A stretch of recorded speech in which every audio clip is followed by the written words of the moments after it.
नमस्कार मंडळी, सर्व निराधार बांधवांसाठी हा व्हिडिओ अतिशय महत्त्वाचा राहणार आहे। बघा, केंद्र पुरस्कृत राष्ट्रीय कुटुंब लाभ योजनेमधून आता जे वार्षिक अनुदान मिळत असते त्याकरिता तुम्हाला बघा 2025-26 या वर्षाकरिता अनुदान वितरित करण्यात आलेलं आहे आणि त्याबद्दलचा शासन निर्णय काढण्यात आलेला आहे। 1 डिसेंबर 2025 रोजी हा शासन निर्णय आलेला आहे आणि त्यामध्ये सर्व काही सांगण्यात आलेलं आहे। नमस्कार, मी देवानंद गवांदे स्वागत करतो आपल्या लाडक्या यूट्यूब चॅनलमध्ये, ज्याचं नाव आहे टेक्निकल मराठाजी। या चॅनलवर जर तुम्ही नवीन असाल तर चॅनलला सबस्क्राइब करा, व्हिडिओला लाईक करा आणि शेअर करायला विसरू नका। आपण या व्हिडिओमध्ये सर्व काही माहिती जाणून घेऊया। चला तर आजच्या व्हिडिओला सुरुवात करूया। तर 2025-26 या वर्षामध्ये सरकारनं निराधार कुटुंबांना आधार देण्यासाठी त्यांना 20,000 रुपये वर्षाला अनुदान मिळत असते आणि ते अनुदान तुम्हाला कसे मिळणार, त्याच्यासाठी काय करावं लागणार आहे आणि त्याचबरोबर अर्ज कुठे करायचा, सर्व काही जाणून घेऊया। तर शासन निर्णय वितरित झालेला आहे, तुम्ही बघू शकता आलेला आहे शासन निर्णय आणि याबद्दलचा जो निधी आहे तो सुद्धा वितरित करण्याचे आदेश देण्यात आलेले आहेत।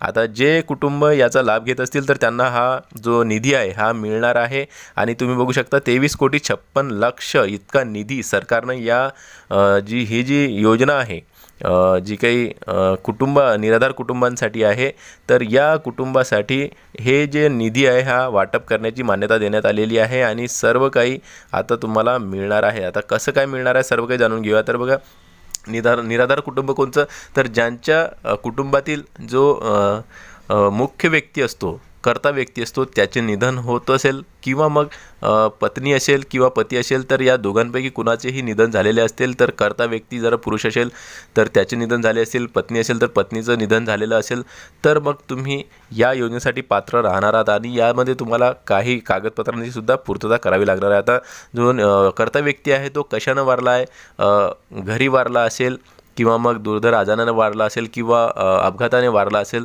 तरीही तुम्हाला याचा लाभ मिळतो आणि त्यासाठी तुम्हाला मृत्यू प्रमाणपत्र आवश्यक राहणार आहे। ज्या व्यक्तीचे जसा पती जर मृत्यू झाला असेल तर मग पत्नीसुद्धा यासाठी अर्ज करू शकतो, पत्नीचा मृत्यू झाला असेल तर पतीसुद्धा यासाठी अर्ज करू शकतो किंवा मग दोघांचाही मृत्यू झाला असल्यास तर मुलगा किंवा मुलगी, या घरातील कुटुंबातील मुलगा किंवा मुलगीसुद्धा यासाठी अर्ज करू शकतो आणि त्यासाठी त्याला मृत्यू प्रमाणपत्राची आवश्यकता राहणार आहे। तसेच ग्रामपंचायतमधून सर्टिफिकेट जे मिळत असते ते सुद्धा चालणार आहे। त्याचबरोबर पोलीस पाटलांचा दाखला आणि तुम्हाला जे काही तुमचे वडील जर घरी आजारानं किंवा मग इतर समस्येनं वारले असतील तरीसुद्धा तुम्हाला ग्रामपंचायतमधून त्याबद्दलचं सर्टिफिकेट घेऊन या अर्जाशी जोडून याचा लाभ घेता येतो। आता हा लाभ कुठे मिळतो, तर तहसील कार्यालयामध्ये तुम्ही ग्रामपंचायतमध्ये सुद्धा विचारपूस करू शकता किंवा मग तहसील कार्यालयामध्ये पंचायत समितीमध्ये जाऊन सुद्धा तुम्ही याची चौकशी करू शकता आणि तिथं तुम्हाला तहसील कार्यालयामध्ये हमखास याचे जे अर्ज आहेत ते मिळत असतात। तर तिथं जाऊन अर्ज घ्यायचा आणि तुम्हाला सोबत जोडलेली कागदपत्र, कारण की बघा BPL जे कार्डधारक आहेत, म्हणजेच की जे दारिद्र्य रेषेखालील कुटुंब आहे यांनाच याचा लाभ मिळतो। आता दारिद्र्य रेषेचं कार्ड तुमच्याकडे नसेल, कारण की आता खूप दिवस झाले दारिद्र्य रेषेचे कार्ड बनणं बंद झालेलं आहे आणि असेल तर खूप चांगला आहे, नसेल तर मग तुम्हाला 21,000च्या आत जे उत्पन्न जर तुमचं असेल तर तुम्ही याचा लाभ घेऊ शकता, तो जरी तुमच्याकडे दारिद्र्य रेषेचं कार्ड नसेल तरी, कारण की 21,000च्या अंदरचं जे उत्पन्न असेल त्याला दारिद्र्य रेषेखालील कुटुंबच म्हणतात। तर अशा प्रकारे तुम्ही हे उत्पन्नाचा दाखला, 21,000च्या आतचा उत्पन्नाचा दाखला किंवा मग दारिद्र्य रेषेचं card, BPL card, ration card जे असेल ते आणि इतर कागदपत्र जसं की मृत्यू प्रमाणपत्र असेल, डॉक्टरचे सर्टिफिकेट असेल, अशा प्रकारचे जे काही कागदपत्र आहेत ते तुम्हाला लागणार आहेत।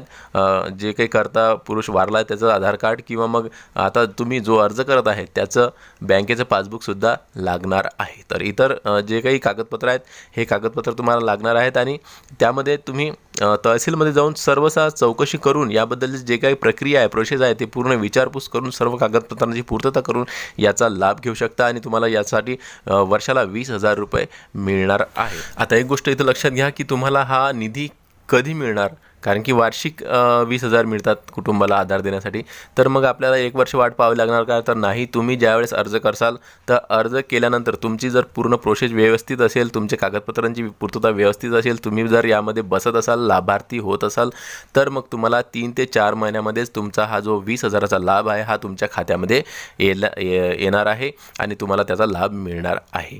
त्याचबरोबर एक गोष्ट आणखीन मी तुम्हाला सांगू इच्छितो की जर तुम्हाला तुमचे जे व्यक्ती मरण पावलेला आहे, तुम्हाला उशिराने या योजनेबद्दल कळालेलं असेल, तर तुम्ही कसा लाभ घेऊ शकता, कुठपर्यंत कोणत्या तारखेपर्यंत आपण याचा लाभ घेऊ शकतो. घरातील कर्त्या व्यक्तीचं निधन झालेलं आहे आणि त्याला निधन होऊन 2 वर्षापर्यंत झाले असेल, म्हणजेच की 2 वर्षाच्या अंदर तुम्ही याचा लाभ घेऊ शकता, हा अर्ज दाखल करू शकता. 2 वर्षाच्या वर मग याचा हा अर्ज चालणार नाही आहे. तुमचं जर कर्त्या पुरुषाचं निधन झालं आणि तुम्हाला माहीतच नाही, 1 वर्ष झालं, 1.5 वर्ष झालं आणि 2 वर्षाच्या अंदरपर्यंत तुम्हाला याचा अर्ज दाखल करता येऊ शकतो. ही गोष्ट तुम्ही लक्षात घ्या. 2 वर्षाच्या नंतर जर 2 वर्षाचा खूप उशीर झाला आहे, 2 वर्ष निघून गेले आहेत, तर मग तुम्हाला याचा फायदा होणार नाही. तर सर्व काही चौकशी तुम्ही तहसील कार्यालयामध्ये जाऊन करू शकता आणि त्यामधून तुमचा लाभ तुम्ही घेऊ शकता. आणि जर तुम्हाला माहीत असेल आणि इतर निराधार बांधवांना माहीत नसेल, तर तुम्ही त्यांना सांगून सुद्धा हा त्यांना लाभ मिळवून देऊ शकता. कारण की अशा प्रकारचा जो राष्ट्रीय कुटुंब योजना आहे, या योजनेचा लाभ सर्व निराधार कुटुंबांना मिळत असतो. तर याचा लाभ घ्या आणि इतरांनाही सांगा. तर व्हिडिओ कसा वाटला नक्की कमेंट्स करा, लाईक करा. भेटूया पुन्हा नवीन एका व्हिडिओमध्ये. तोपर्यंत जय महाराष्ट्र.